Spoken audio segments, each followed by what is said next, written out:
पावन युग में हम चरित्र निर्माण न भूले।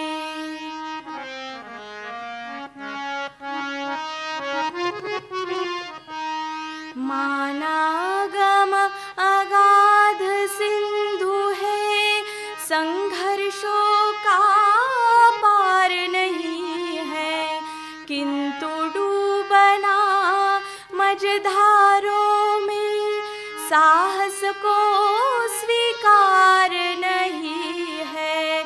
जटिल समस्या सुलझाने को नूतन अनुसंधान न भूले।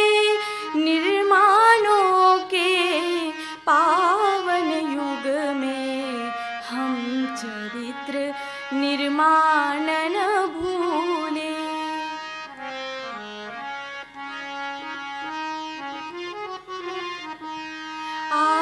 आविष्कारों की कृतियों में यदि मानव का प्यार नहीं है, आविष्कारों की कृतियों में यदि मानव का प्यार नहीं है, सृजनहीन विज्ञान व्यर्थ है, प्राणी का उपकार नहीं है।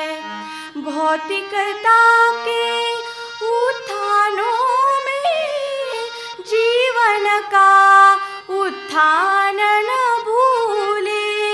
निर्माणों के पावन युग में हम चरित्र निर्माण न भूले।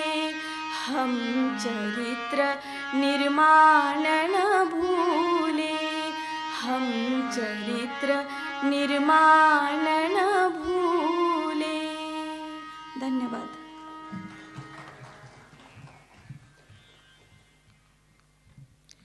धन्यवाद ताई. ज्ञानप्रबोधिनी निगडी केंद्राचे केंद्र प्रशासक माननीय श्री शिवराजदादा पिंपुडे यांनी पुढील सूत्र स्वीकारावीत अशी मी त्यांना विनंती करते.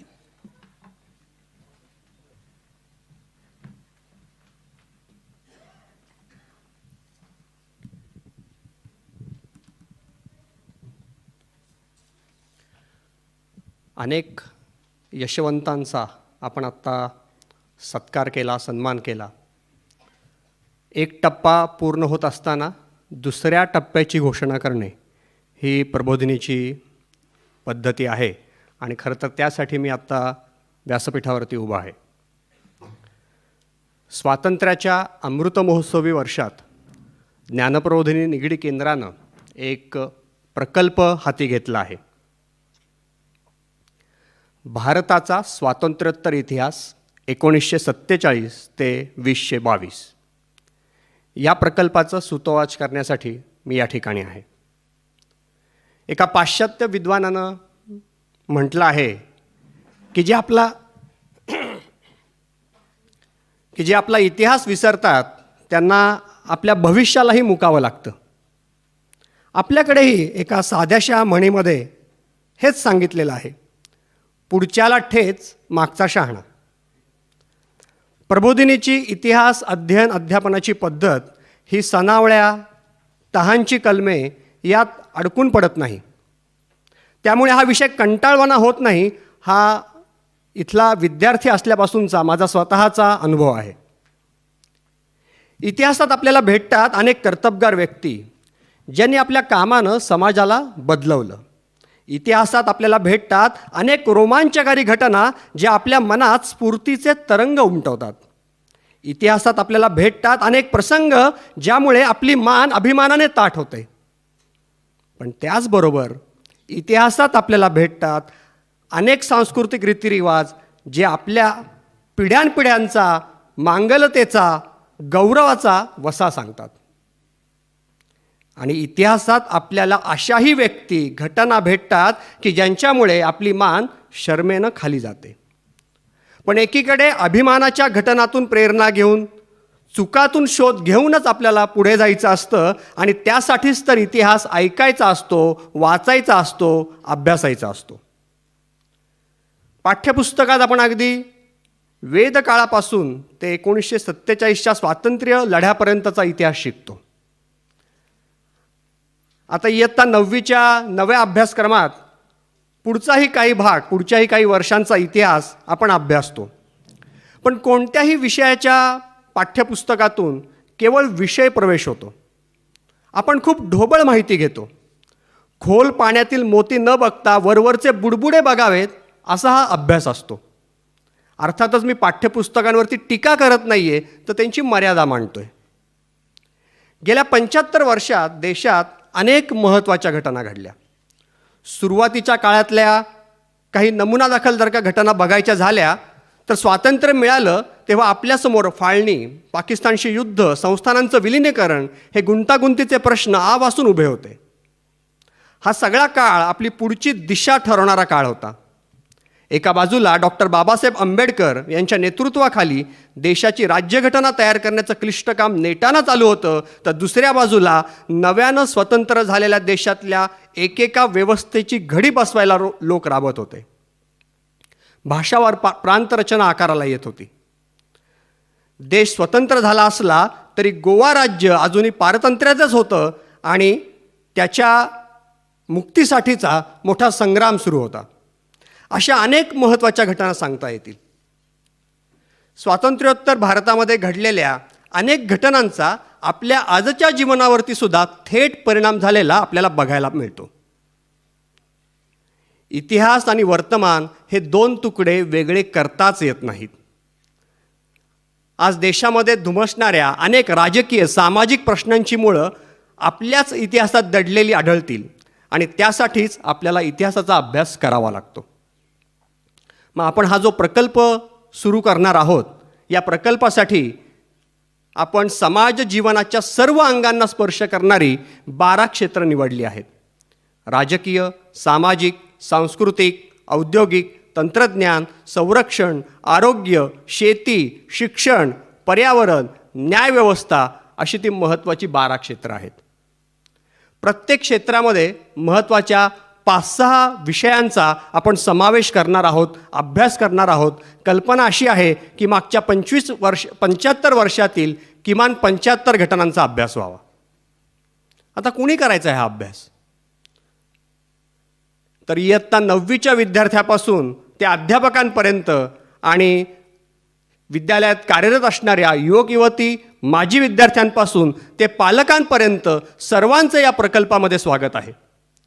75 विषयात म्हणजे प्रत्येक विषयात किमान 10 जणांचा गट असावा असं अपेक्षित धरलं तर सुमारे 750 जणांचं हे गटकार्य असणार आहे.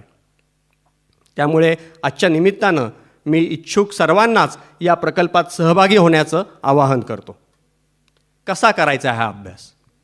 हा सगळा अभ्यास केवळ पुस्तकांच्या वाचनातून न करता व्यक्तिभेटी, क्षेत्रभेटी, चित्रपट, नाटक या सगळ्यांच्या माध्यमातून आपल्याला करायचं आहे.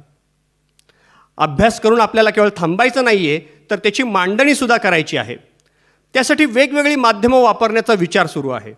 जसं की 75 विषयांचे विवेचन करणारे प्रदर्शन भरवता येईल, 75 गटांचे वेगवेगळ्या गटांसमोर सादरीकरण ठेवता येईल, एखादी छोटीखानी पुस्तिकासुद्धा आपल्याला प्रकाशित करता येईल.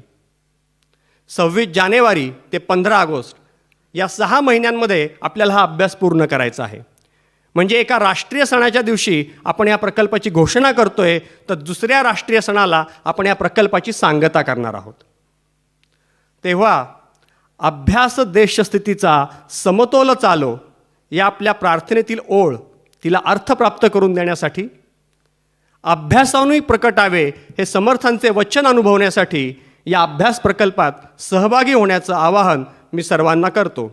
आणि या अभ्यास प्रकल्पाची कल्पना ज्यांनी मांडली तेच आजचे आपले प्रमुख पाहुणे अजितराव यांना याच विषयाच्या अनुषंगानं त्यांनी आम्हा सगळ्यांना मार्गदर्शन करावं अशी विनंती करतो आणि थांबतो. धन्यवाद.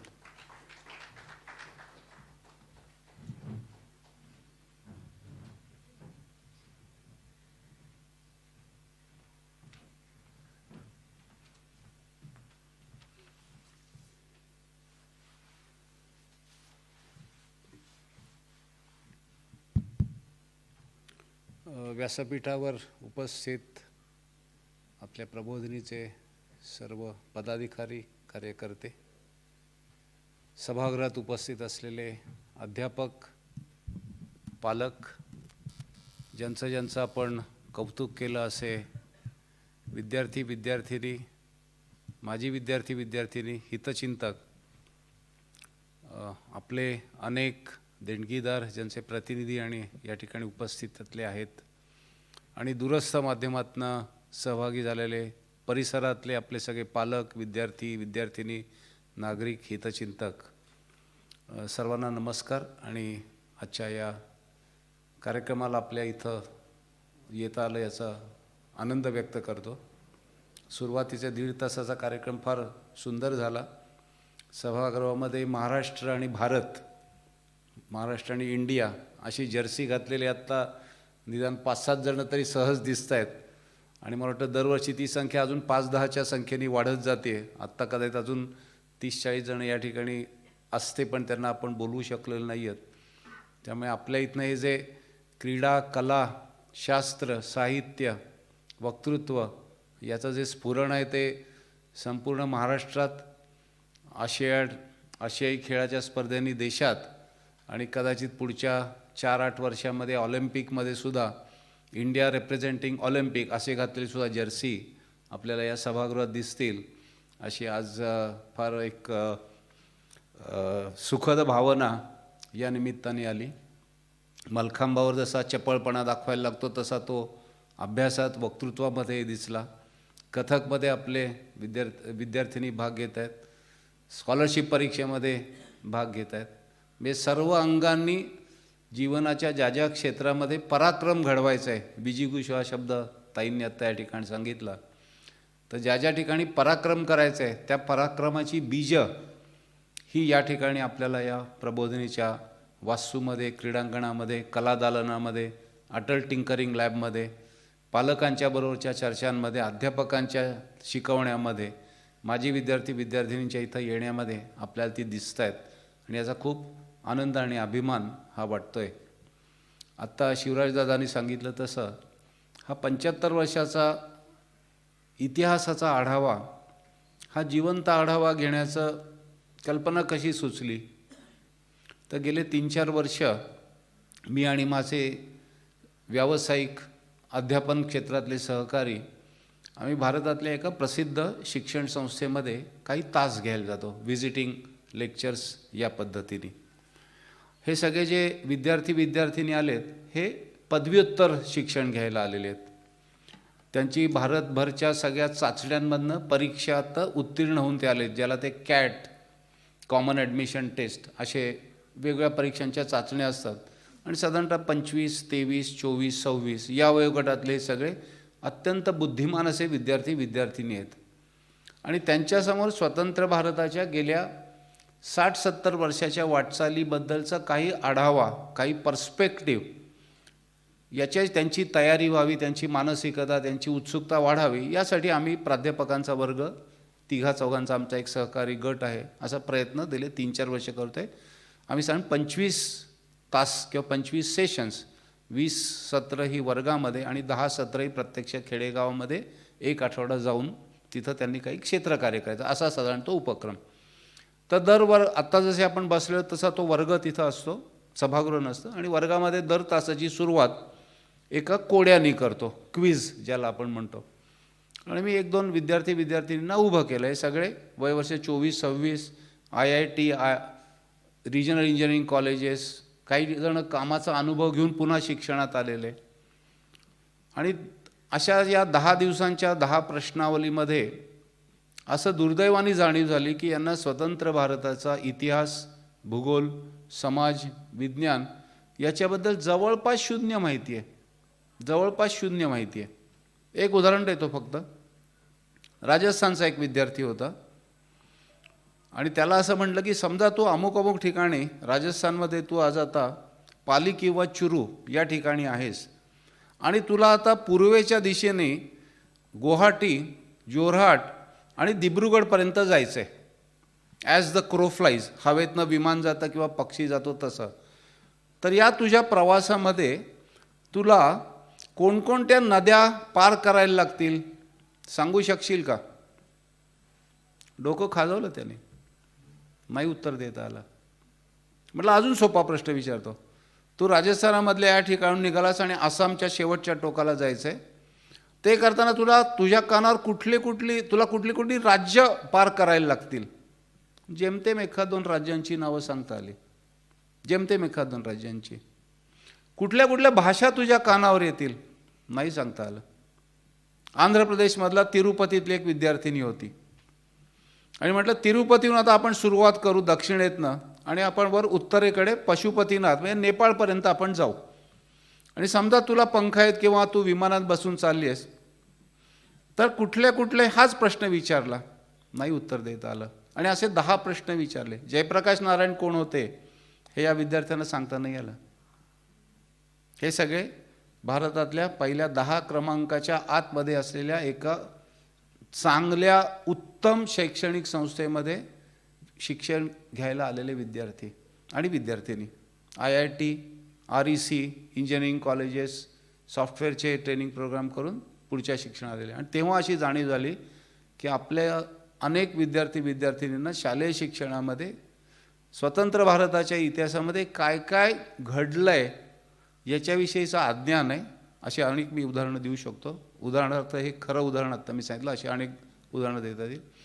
आणि हा जर इतिहास समजला नाही, हे जर गेली 75 वर्ष कशी आपल्या देशाने 1947 नंतर 2022पर्यंत आपण आलेलो आहोत याचा जर आढावा, याच्यावरचा जर विचार, याच्यावरचा जर अभ्यास जर आपल्या नव्या मुलामुलींनी केला नाही, तर आज आपल्या देशासमोर असलेले प्रश्न आणि त्याची पुढच्या 10-20 वर्षामध्ये करायची असलेली सोडवणूक याचा कसं काय यांना आवाका येणार, यांना समजणारच नाही. कारण आत्ता शिवराजदादांनी सांगितलं असं जो इतिहासाकडे ज्याचं दुर्लक्ष झालं आहे आणि हे आपल्या नजीकच्या इतिहासाकडे शिवाजी महाराजांनी काय केलं, पृथ्वीराज चव्हाण यांनी काय केलं, पेशव्यांनी काय केलं, महादजी शिंदेंनी काय केलं, अहिल्याबाई होळकरांनी केलं, हा इतिहास महत्त्वाचा आहेच आहे, नाही असं नाही आहे. पण तो इतिहास समजून घेता स्वतंत्र भारताच्या राज्यघटना तयार झाल्यानंतर जेव्हा आपण स्वतःला we the people of India having solemnly resolved declare ourselves as a republic, आपण आपल्या देशाला स्वतंत्र सार्वभौम प्रजासत्ताक म्हणून आपली वाटचाल सुरू केली राज्यघटनेच्या आधारे. त्यानंतरच्या 60, 70, 75 वर्ष आपण 15 ऑगस्टला करणार स्वातंत्र्याची. त्याचा जर इतिहास समजला नाही तर यापुढे येणारी आव्हानं आपण कशी पेलणार, अशा थोड्याशा चर्चेतनं हा सगळा विषय सुरू झाला. आणि म्हणून ज्या ठिकाणी जातो त्या ठिकाणी मी हा विषय बोलण्याची संधी घेतो. आणि आपले केंद्रप्रमुख मनोजराव, शिवराजदादा, बाकी सगळे कार्यकर्ते यांनाही वाटलं की हा विषय महत्त्वाचा आहे. त्यामुळे एक अभ्यास यज्ञ हा आपण आजच्या निमित्ताने सुरू करूयात. आणि त्याची एक सुरुवातीची एक कशा प्रकारे अभ्यास करता येईल आणि काय काय प्रकारे अभ्यास करता येईल याचा थोडासा एक ज्याला म्हणायचा मोठा पट, कॅनव्हास ज्याला आपण म्हणतो इंग्रजीमध्ये, असा फक्त या ठिकाणी मांडणार आहे. कारण आत्ता या घटनांबद्दल फार सविस्तर बोलण्यासारखा वेळ नाही आहे. आपण पुढचे 6 महिने करणार आहोत. मी सगळा तुमच्याबरोबर याच्यामध्ये सहभागी असणार आहे. अनेक प्रकारे अभ्यास करता येईल. माझ्या व्यक्तिगत आयुष्यातली एक छोटी आठवण सांगतो आणि मग पुढे आपण जाऊयात प्रत्यक्ष विषयाकडे. 7वीमध्ये मी पुण्याच्या प्रशाळेमध्ये असताना असाच प्रकल्प आमचे त्यावेळचे शिक्षक आदरणीय यशवंतराव लेले यांनी आमच्या सगळ्या वर्गाला सांगितला. आणि त्यांनी सांगितलं की आपल्या धर्माच्या बरोबरीने इतर जे धर्मपंथ आहेत त्यांचा तुमच्या वर्गाने 7वीच्या वर्गाने यावर्षी अभ्यास करायचा. 7वी किंवा 8वीतली गोष्ट असेल. आणि मी आणि माझा एक मित्र प्रबोधिनीच्या प्रशामध्ये आम्हाला पारशी, झोरास्ट्रियन यांचा अभ्यास काय सांगितलं. सदाशिव पेठेतलं माझं वास्तव्य, पारशी माणूस असतो कसा, दिसतो का, तो राहतो कुठे, याचा कुठं काय पत्ता असणार. सदाशिव पेठेतलं सगळं जे आमचं जग होतं ते एवढंसं छोटं होतं. आता पारशी माणूस शोधायचा कुठे, मुलाखत घ्यायची कशी, माहिती घ्यायची कशी, प्रयत्न केला, हातपाय हलवले. प्रकल्पाची सुरुवात, अभ्यास प्रकल्पाची सुरुवात हे प्रत्यक्ष कशी झाली याचं एक छोटं उदाहरण देतो. मग करता असं वाटलं अरे काहीतरी मग हातपाय हलवले. मग एकदम लक्षात आलं की माझे काका त्यावेळेला बोपोडीला, खडकीच्या जवळ बोपोडीला त्यांचं डॉक्टर्स का मोठा व्यवसाय होता. आता ते नाही आहेत, डॉक्टर मोग कानिटकर म्हणून. आणि त्यांच्या आजूबाजूला अशी वेगवेगळ्या जाती धर्मांची अशी संमिश्र व्यवस्था असल्याचं त्यांच्या बोलण्यातनं ऐकण्यात यायचं.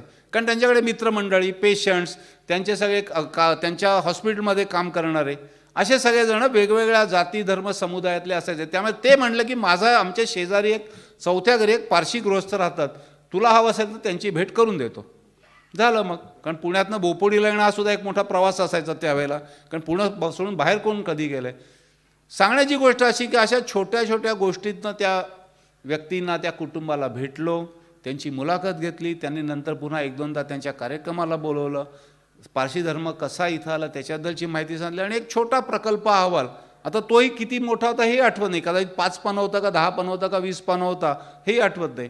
मग त्यांच्या धर्मस्थळाला भेट अग्यारीला, पण ती भेट घ्यायची परवानगी मिळाली नाही, कारण फक्त पारशी समाजातल्याच लोकांना आतमध्ये जाता येतं. त्यामुळे ते आत जाऊन ते प्रत्यक्ष तिथं प्रार्थना करता आलं नाही. पण अशा प्रकारे तो 1.5-2 महिन्याचा छोटा प्रकल्प पूर्ण झाला.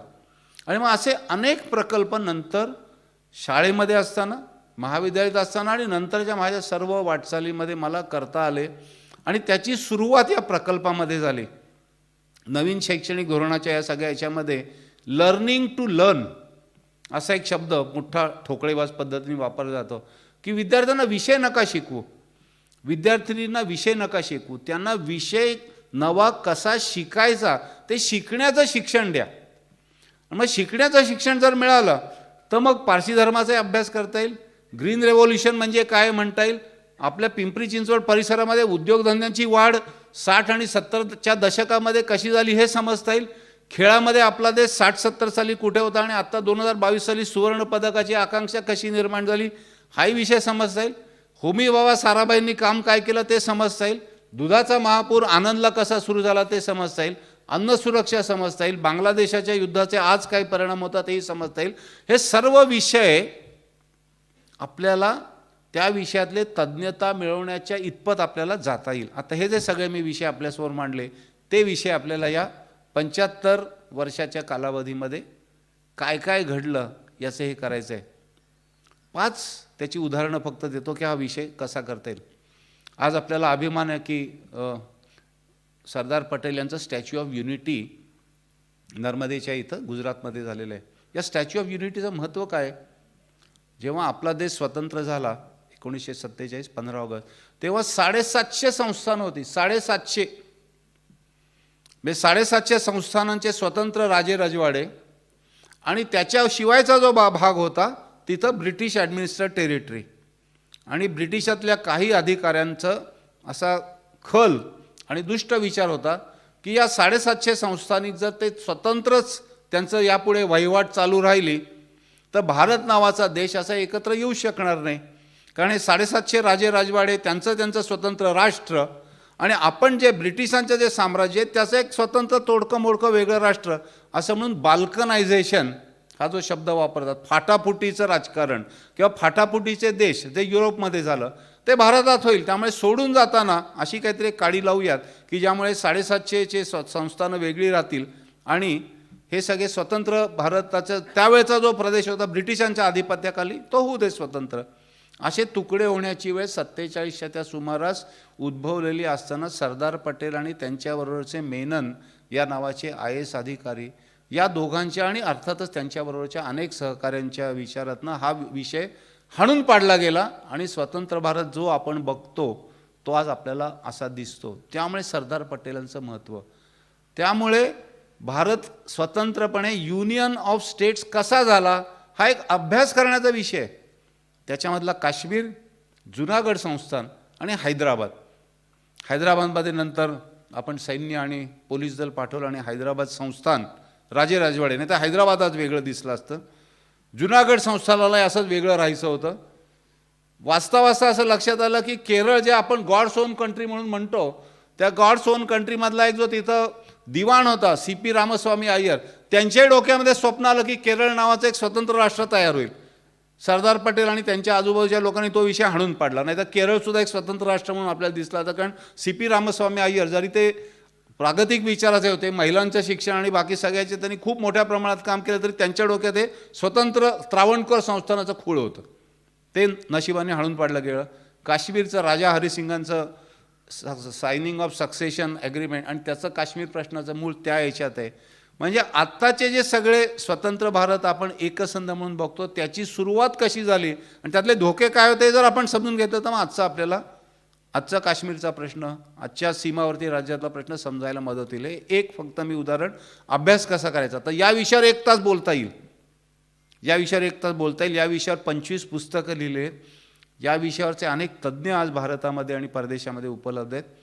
आपल्या सगळ्या गटांनी हा समजा एक विषय ज्या गटाला वाटतो त्याने तो विषय घ्यायचा आणि तो विषय लावून धरायचा 6 महिने, हळूहळू त्याच्या खोलात जात हा विषय आत्मसात करायचा. आणि इतका आत्मसात करायचा की काल शिवराजदादा आणि मनोज सर आम्ही बसलो तर असं म्हटलं की विद्यार्थ्यांना त्याच्यावरती 10 मिनटं व्याख्यान देता आलं पाहिजे, अध्यापक पालकांना 20 मिनटं, युवक कार्यकर्त्यांना 25 मिनटं व्याख्यान देता आलं पाहिजे आणि पालक अध्यापक हितचिंतक 1 तास त्याच्यावर व्याख्यान देता आलं पाहिजे. इतका तो विषय डोक्यात गेला पाहिजे. एवढा अभ्यास खोलात 6 महिने करायचा हळूहळू. दुसरा, 1952-53 मध्ये आपल्या देशामध्ये पहिल्यांदा निवडणूक झाली. पाश्चिमात्य देशांनी आपल्या देशाला मोडकळीत काढलं होतं.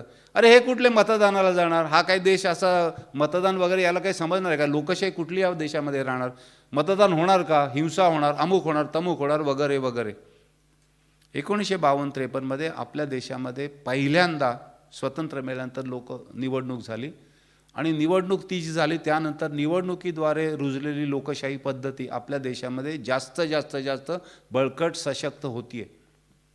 52-53च्या निवडणुकीमध्ये महिलांना सुद्धा निवडणुकीचा अधिकार होता. इतर अनेक देशांमध्ये महिलांना निवडणुकीचे अधिकार नंतर मिळाले.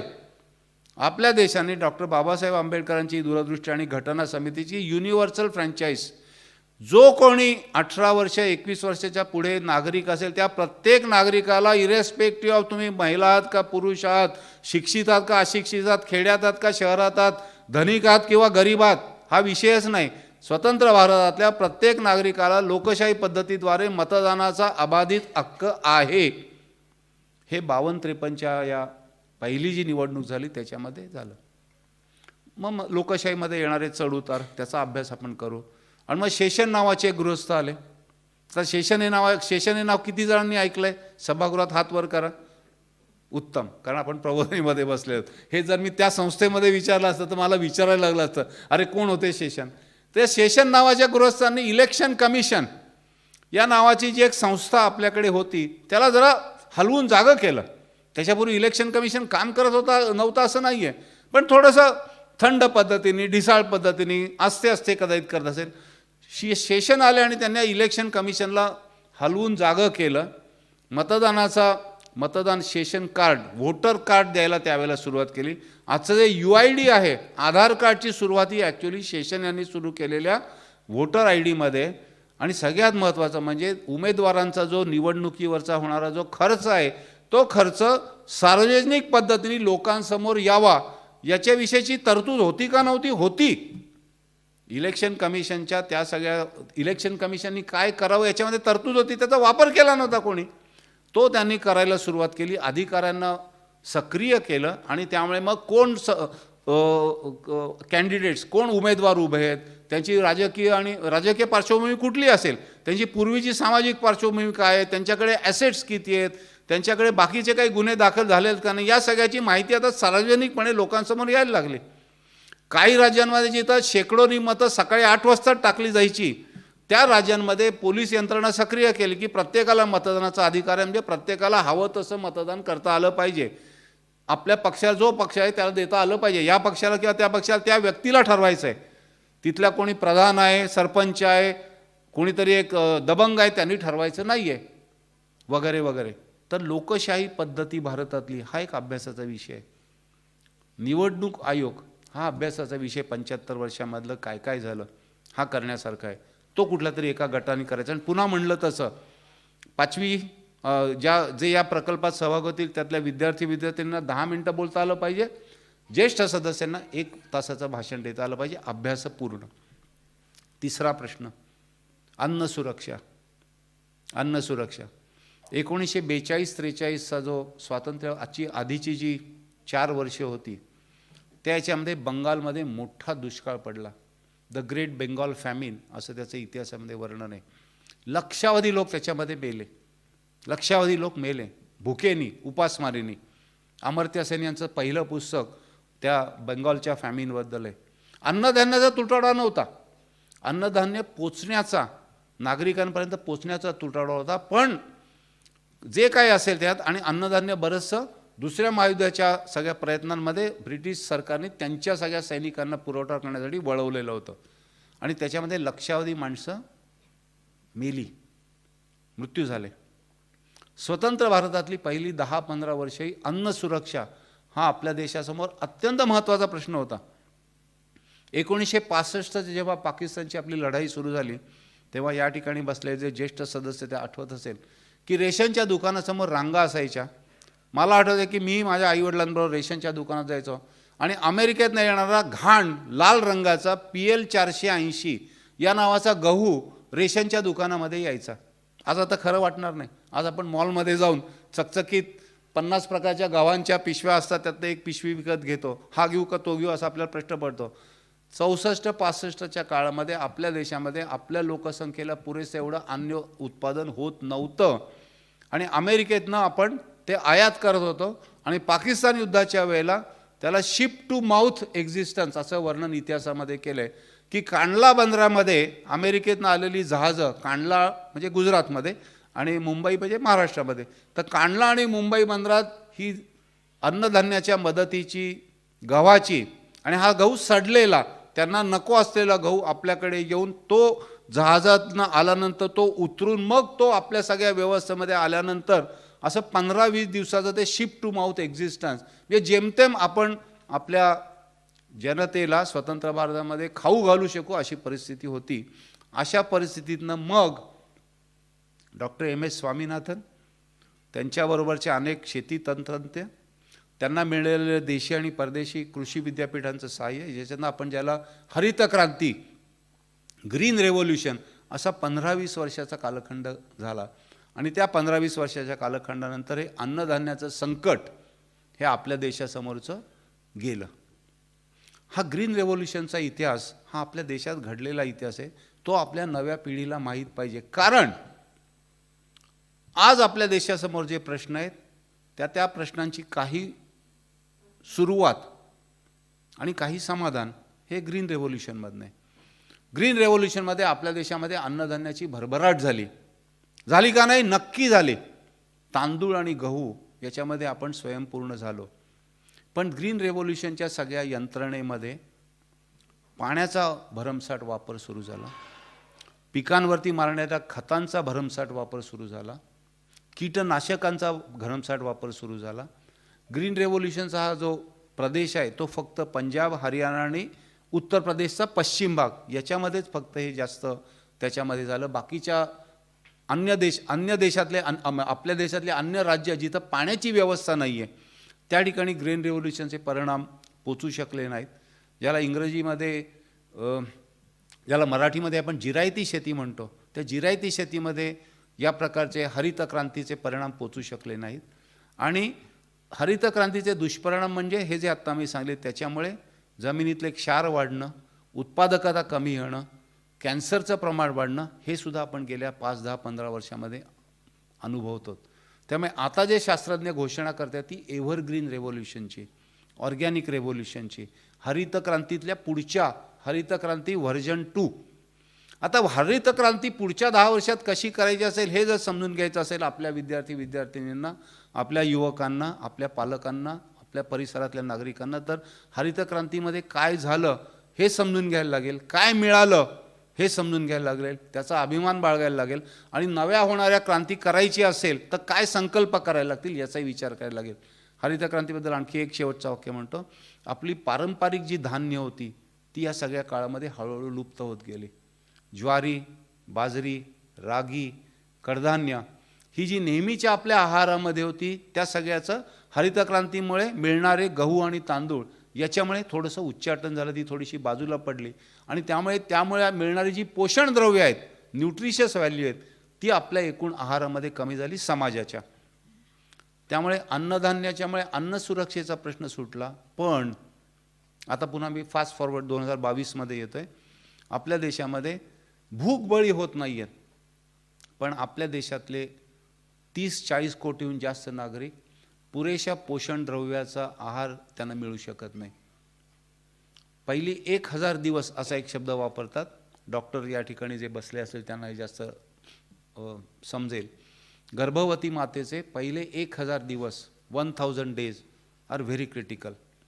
त्या पहिल्या 1000 दिवसामध्ये म्हणजे साधारणतः बाळाच्या आणि मातेच्या त्या पहिल्या 3 वर्षामध्ये त्या बालक बालिकेला जर उत्तम पोषण द्रव्य मिळालं, उत्तम आहार मिळाला, सर्व प्रकारचा संतुलित आहार मिळाला, तर त्या बालकाची त्या बालिकेची नंतरची जी बौद्धिक शारीरिक कुवत वाढ आहे ती वाढते.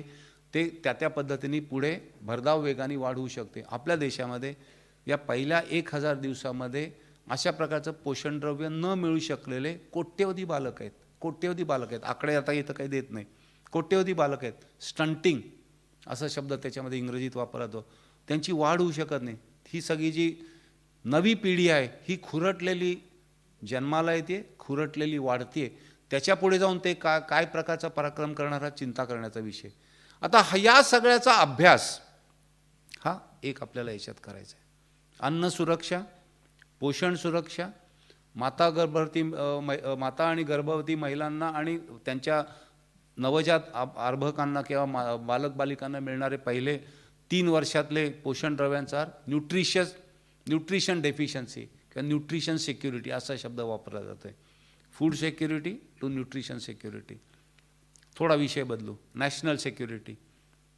नॅशनल सिक्युरिटी आपण गेल्या वर्षी डिसेंबर महिन्यामध्ये बांगलादेशच्या 50 वर्ष साजरी केली. बांगलादेश निर्मितीमध्ये आपल्या देशाचा फार मोठा सहभाग होता. आपल्या संरक्षण दलाने 11 दिवसाच्या आतमध्ये का 14 दिवसाच्या आतमध्ये पूर्ण त्यावेळचा पूर्व पाकिस्तान सर केला आणि त्या ठिकाणी बांगलादेशची स्थापना मुजीबुर रहमान यांच्या अध्यक्षतेखाली झाली आणि आपल्याला एक नवीन शेजारी देश मिळाला. आता बांगलादेशचा निर्माण होणं हे आपल्या देशातली 48ची लढाई, 62ची लढाई, 65ची लढाई याच्या पार्श्वभूमीवरती अत्यंत आपल्याला अभिमान देणारा, छान वाटणारा की आपला देश करू शकतो, आक्रमण करू शकतो, 15 दिवसामध्ये विजय गाठू शकतो याचा आत्मविश्वास देणारा होता. पण बांगलादेशच्या निर्मितीनंतर आपल्याला पाकिस्तानची दुसरी डोकेदुखी सुरू झाली की जी ISI मार्फत सुरू झाली की पाकिस्तानच्या त्या सगळ्या सैन्य यंत्रणेला असं वाटायला आलं की 1971चा बदला घ्यायचा जर असेल तर तो आता वेगळ्या पद्धतीने गेला पाहिजे आणि त्याच्याविषयीची पुस्तकं उपलब्ध आहेत. We will bleed this country by 1000 days. म्हणजे बांगलादेश तुम्ही आमच्याकडनं 14 दिवसात जर हिरवून घेतला असेल तर आम्ही तुम्हाला हळूहळू तुकड्याने सारखं टोचत राहून जखमा करत आम्ही तुम्हाला शरण यायला लावू अशी ISIने अधिकृतरित्या भूमिका घेतल्याचे पुरावे आहेत. आणि काश्मीरमध्ये 1989 नंतर जी सगळी हालचाल सुरू झाली आणि सगळे दहशतवादी त्यांच्या कारवाया, नागरिकांना मारणं, सैन्याला मारणं, पोलिसांना मारणं हे सगळं आपण गेली जवळपास 30 वर्ष अनुभवतो आहे.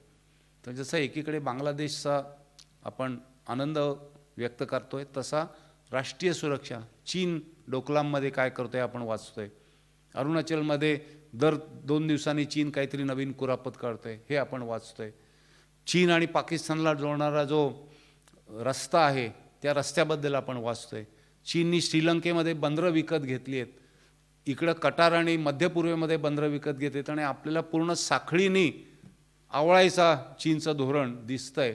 आणि आता साऊथ चायना सी म्हणजे आपल्या भारतीय उपमहासागरामध्ये सुद्धा तिथल्या बेटांवरती त्या ठिकाणी व्यवस्था तयार करायची, इमारती बांधायच्या, सैन्यतळ उभे करायचे असं चीनचं धोरण. म्हणजे राष्ट्रीय सुरक्षा हा सुद्धा आपल्या सगळ्या अभ्यासाचा एक महत्त्वाचा विषय असणार आहे.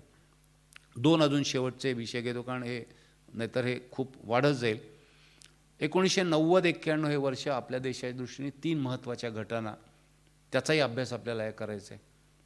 म्हणजे मी म्हटलं तसं या 75 वर्षामध्ये कुठल्या घटना घेऊ याच्याबद्दल आपल्याला काही बंधन नाही, ते आपणही ठरवायचं आहे. ज्या विषयात आपल्याला आवड आहे, गती आहे, इच्छा आहे. पण 1990-91 मध्ये 3 महत्त्वाच्या घटना आपल्या देशामध्ये घडल्या ज्याचे परिणाम आणखी पुढचे 5, 10, 15, 20 वर्ष आपल्याला त्याच्यावरची उत्तरं शोधायला लागणार आहेत. मंडल आयोग, क्रमांक 2 राम जन्मभूमी आणि क्रमांक 3 पंतप्रधान नरसिंहराव असताना आणि मनमोहन सिंग अर्थमंत्री असताना ज्याला आपण LPG लिबरलायझेशन, प्रायव्हेटायझेशन आणि ग्लोबलायझेशन मराठीमध्ये त्याला आपण खाऊजा, खाजगीकरण, उदारीकरण आणि जागतिकरण हे 3 जे नवीन प्रवाह त्या काळात सुरू झाले त्याचं पुढचे 30 वर्ष 91, 2001, 2011 आणि 2021 आपला देश त्याच्या परिणामांना, त्याच्या सगळ्या घटनांना सामोरं जातो आहे. आपल्या सगळ्यांच्या सुदैवाने सुप्रीम कोर्टाच्या निर्णयामुळे अयोध्या राम जन्मभूमी मंदिर निर्माण हे पुढच्या 2-3 वर्षामध्ये होणार आहे. त्याच्या प्रत्यक्ष मंदिराच्या सुरुवातीच्या स्थापनेच्या म्हणजे पूजेच्या वेळेला पंतप्रधान गेले होते, ते आपण सगळ्यांनी पाहिलं. आपल्या सगळ्यांना तो आनंदाचा विषय आहे. मंडल आयोगामुळे आपल्या सगळ्या समाजामध्ये जाती व्यवस्था प्रश्न पुन्हा नव्याने आला आहे. जाती व्यवस्था, जातींची अस्मिता, प्रत्येक जातीमधल्या उपजाती, त्यांचे असलेली अस्मिता, त्यांना नोकऱ्यांमध्ये हवं असलेलं आरक्षण, त्यामुळे आमच्यावर अन्याय होतो ही भावना, आणि या सगळ्या गदारोळामध्ये आपण कोण, आपण कुठल्या देशाचे नागरिक आहोत, आपली जात XYZ कुठली असली तरी मी भारताचा नागरिक आहे, मी मराठी आहे, मी महाराष्ट्रात राहतो, या सगळ्या जातीच्या पलीकडे आपल्या सगळ्यांना सामावून घेणारी आपली भारतीय नागरिक म्हणून एक अस्मिता, ती सुद्धा कधी कधी मागे पडते का? असे तणाव केवळ आपल्या राज्यात नाही आहेत, सर्व राज्यांमध्ये तणाव आहेत. ते तणाव वाढते आहेत. युवक अस्वस्थ आहेत, महिला अस्वस्थ आहेत, आणि या सगळ्यामध्ये राजकारणाचा शिरकाव झाल्यानंतर हे राजकारण समाजकारण याचं एक विचित्र काहीतरी एक खळबोळं सगळ्यांना अस्वस्थ करणार आहे. हे सगळं मंडल आयोगाच्या नंतर या गेल्या 30-40 वर्षातल्या घडामोडी आहेत. आपल्या देशातल्या जाती व्यवस्था हा सुद्धा त्यामुळे एक अभ्यासाचा महत्त्वाचा विषय की ज्यामुळे आपलं समाजकारण ढवळलं जात आहे, ढवळलं जाणार आहे, आणि त्यामुळे त्याच्यावरची काय उत्तरं असायला पाहिजे याचा विचार करण्यासाठी याचा अभ्यास करणं आवश्यक आहे. दुसरा विषय जो मी खाजगीकरण, उदारीकरण, जागतिकीकरण म्हणला, 91 मध्ये जेव्हा पंतप्रधान नरसिंहराव आणि त्यावेळेचे अर्थमंत्री मनमोहन सिंग यांनी आर्थिक उदारीकरणाची सगळी योजना केली, त्यावेळेला आपल्याकडे फक्त 8 दिवस पुरेल एवढं परकीय चलनाचा साठा होता. फक्त 8 दिवस, म्हणजे आपला देश दिवाळखोरीच्या उंबरठ्यावर होता शब्दशः. त्याच्याविषयी 30 वर्ष त्याला नुकतीच पुरी झाल्यामुळे त्याच्याबद्दलचं खूप लेखन येत आहे. फक्त 8 ते 10 दिवसाचा सोन्याची गंगाजळी आपल्या देशाकडे होती, आणि नाहीतर सॉव्हरीन गॅरंटी याला म्हणतो की देश, व्यक्ती दिवाळखोर होऊ शकते, पण देशाने हात वर करायला लागले की आता आम्ही परकीय कुठली कर्ज पुरवू शकत नाही. या अवस्थेतनं या दोघांच्या नेतृत्वाखाली गेले 30 वर्ष जागतिकीकरण, उदारीकरण आणि खाजगीकरण याच्यामध्ये आपल्या देशाच्या अर्थव्यवस्थेने एक वेगळ्या प्रकारची दिशा घेतलेली आहे. आपल्या पंतप्रधानांनी 5 ट्रिलियनची इकॉनॉमी असं केलं आहे. उद्योगधंदे वाढत आहेत, संपत्ती वाढते आहे, पण, आणि या पणमध्ये आता भविष्याचं चित्र आहे. हे सगळं होतं, याच्याबद्दलचा आपल्याला अभिमान आहे का नाही? नक्की आहे. पण या सगळ्याचं वर्णन अर्थशास्त्रज्ञाचं जे अभ्यास करतात ते जॉबलेस ग्रोथ असं करतायत की ही सगळी भरभराट होतीये, पण या भरभराटीचा आकार इंग्रजी के अक्षरातला आहे. इंग्रजी के अक्षरातला म्हणजे काय की केची जी वरची दांडी आहे, वरची जी रेघ आहे, त्या रेघेवर जे लोक आहेत ते वर जात आहेत, पण केची जी खालची रेघ आहे त्या रेघेच्या वर असलेले लोक हे त्यांना वरच्या रेघेकडे जाण्याची संधीच नाही, ते खाली खाली घसरत आहेत. आणि गेल्या आठवड्यात जो ऑक्सफॅम संस्थेचा अहवाल आला होता त्यात त्यांनी म्हणले की भारतातल्या 150 लोकांकडे 60% मालमत्ता आहे.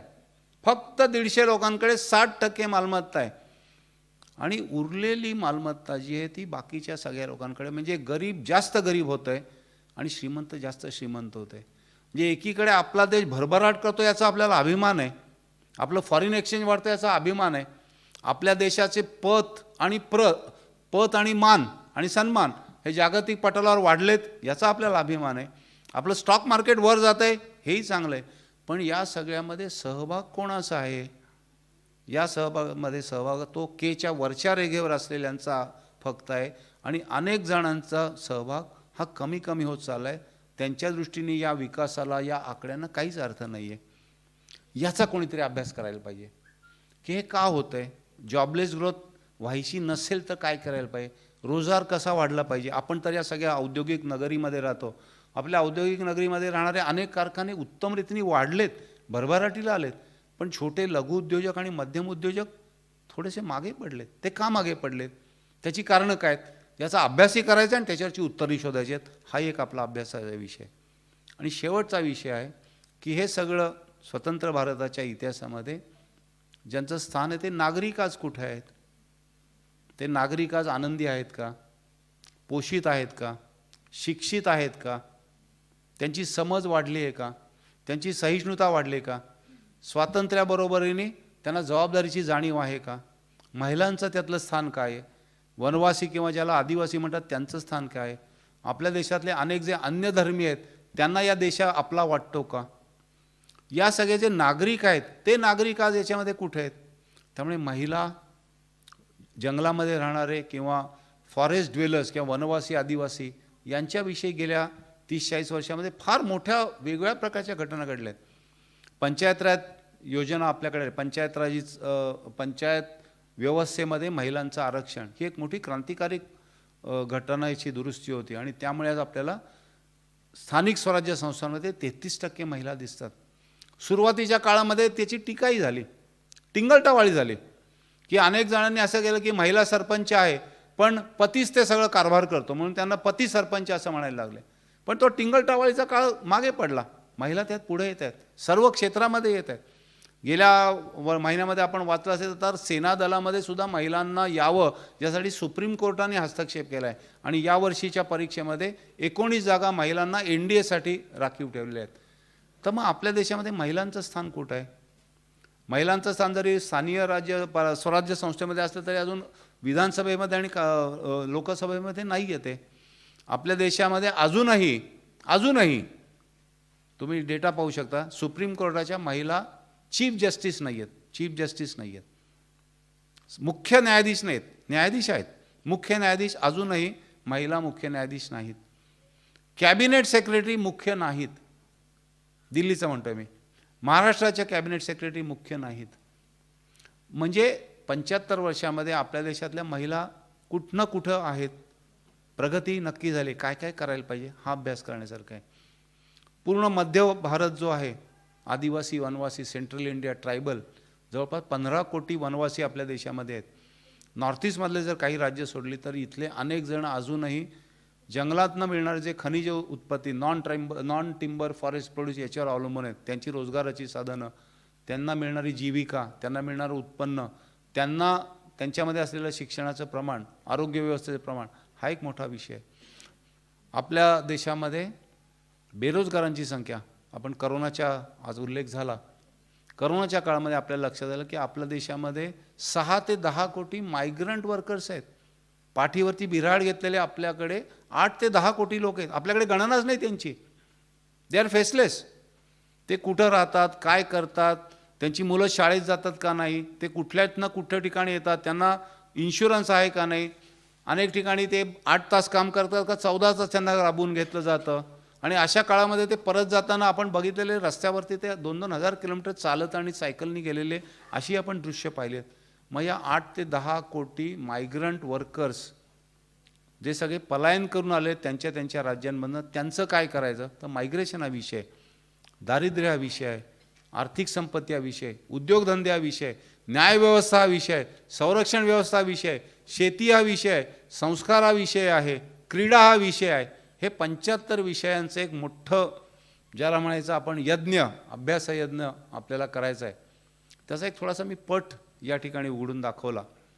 हे करण्यासारखं आहे, कारण त्याच्यामधनं आपल्याला पुढच्या 5-10 वर्षाचं प्रश्न सोडवणुकीकडे जायचं आहे. नुसता अभ्यास करायला काय, मग आपण विद्यापीठात सुद्धा प्रवेश घेतला असताना प्रशायत हे करण्याचं कारण, आपल्या अध्यापकांनी, आपल्या पालकांनी, आपल्या युवक कार्यकर्त्यांनी करण्याचं कारण म्हणजे याच्यातनं आपली समज वाढेल आणि त्यातल्या एका प्रश्नाला भिडायची आपली ताकद आपल्यामध्ये तयार होईल. त्या नुसता अभ्यास करून सोडायचं नाही आहे, प्रश्न समजून घ्यायचा, खोलात उतरायचं, साधन व्यक्तींना भेटायचं, ग्रंथालय ढुंडाळायची, रेफरन्स पुस्तकं बघायची. गुगल गुरु तर सगळ्यांच्या मदतीला आहेच आहे, पण या सगळ्या पद्धतीतनं त्या विषयाचं आपल्याला, मी म्हटलं तसं, खूप चांगलं ज्ञान सुरुवातीला झालं पाहिजे. की संरक्षण यंत्रणा म्हटल्यानंतर निगडी केंद्रामधल्या या 5 व्यक्तींचा गट आहे, तो तज्ज्ञ व्यक्ती आहे असं झालं पाहिजे. लघुउद्योगांचं आणि प्रश्न आणि लघुउद्योगांबरोबरची उत्तरं याच्याविषयी आपल्या इथं 5-10 जणांचा गट पाहिजे. सगळी ग्रीन एनर्जी हा विषय येतो आहे, त्याच्याबद्दल काम करणारा गट पाहिजे. अशी 75ची यादी आपण केली. ही यादी पक्की नाही, त्याच्यामध्ये तुम्ही अजून 75ची भर घालू शकता. ही 75ची यादी घेऊनच आपल्याला पुढे जायचं असं नाही, पण एक प्रश्न, एक विषय जो समाजाला, देशाला, नागरिकांना, आपल्या सगळ्यांना महत्त्वाचा वाटतो, ज्याच्याविषयी आपल्या देशाने गेल्या 75 वर्षामध्ये खूप मोठी आघाडी घेतली आहे आणि अजून काम करायचं बाकी आहे. शेवटचा माझा एक मुद्दा मांडताना थांबतो, कारण वेळ आपला संपत आला आहे. या संबंधी ज्यांनी अनेक जण याच्यात संशोधन करत आहेत, तर त्यांचा शेवटचा एक परिच्छेद शेवटच्या पुस्तकातला खूप चांगला आहे. त्यांनी असं म्हटलं की इंडिया इज अ 50-50 डेमोक्रेसी. म्हणजे आपल्या देशाने जे केलं आहे ते 50% आपलं साध्य झालं आहे आणि 50% अजून करायचं आहे. आता 50 आहे का 60 आहे का 70 ह्या चर्चेचा किंवा वादाचा विषय असेल. प्रबोधिनीचे संचालकसुद्धा प्रत्येक अशा महत्त्वाच्या याच्यामध्ये कौतुक समारंभामध्ये एक वाक्य नेहमी म्हणायचे, आणि ते याच्यासारखंच आहे की केलं ते बिंदू एवढं आहे आणि करायचं ते सिंधू एवढं आहे. केले ते महत्त्वाचं आहे, आनंद आहे, त्याच्याविषयी शाबासकी आहे, कौतुक आहे, आणि त्यातनं प्रेरणा घेऊन याच्या पुढे अजून भरपूर करायचं आहे अशी उर्मी करून करायचं आहे. तर त्यामुळे या अभ्यास यज्ञाची सुरुवात आपण आजच्या या चांगल्या प्रसंगी केली आहे.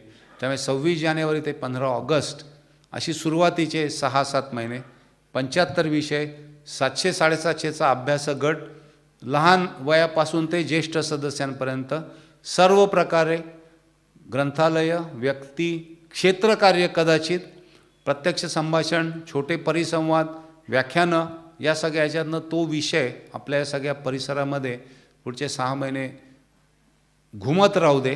तो नक्की घुमत राहील, इतकं चैतन्य या सगळ्या वास्तूमध्ये आणि आपल्या या परिसरामध्ये आहे. आणि या 75 विषयाच्या अभ्यासातनं हे 75 विषय घेऊन पुढे जाणारे आपले अनेक कार्यकर्त्यांचे गटाचे समूह या ठिकाणी निर्माण होतील. आपल्या सगळ्यांच्याबरोबर या प्रकल्पामध्ये सहभागी व्हायला मला नक्की आवडेल. अनेक जण या सगळ्या प्रकल्पामध्ये सहभागी व्हायला उत्सुक आहेत. तसं आपण एक छान गटकार्य आजच्या या निमित्ताने आपण सुरुवात करतो आहे. सुरुवातीला म्हटलं तसं या ठिकाणी पारितोषिक घेतलेले सर्व क्षेत्रातले प्रातिनिधिक विद्यार्थी, पालक हे बघून फार आनंद वाटला. पुढच्या वेळेला मी म्हटलं तसं इंडिया आणि ऑलिम्पिकची जर्सी घातलेली सुद्धा आपल्या या सगळ्या सभागृहामध्ये 10-20 तरी युवक युवती कार्यकर्ते, महिला पुरुष दिसतील. आणि कदाचित आत्ता या ताईंनी जशी त्यांची 5 मेडल्स दाखवली, तशी पुढच्या वेळेला एखाद्या सभागृहामध्ये व्याख्यानात हे माझे ऑलिम्पिकमधली 3 मेडल्स असे सुद्धा आपले विद्यार्थी या सभागृहात येतील असा विश्वास व्यक्त करतो. नमस्कार.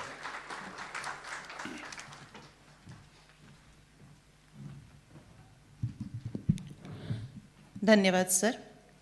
आपल्या भारताच्या स्वातंत्र्याच्या अमृत महोत्सवी वर्षाकडे वाटचाल करत असताना आपण सर्वजण करणार असणाऱ्या अभ्यास यज्ञाच्या विषयांच्या कॅनव्हासची पटाची मांडणी आजचे आपले प्रमुख अभ्यागत माननीय श्रीयुत अजितराव कानेटकर यांनी आपल्यासमोर आज केलेली आहे. त्या दृष्टीनं आपल्याला दिशादर्शनही केलेलं आहे. धन्यवाद सर.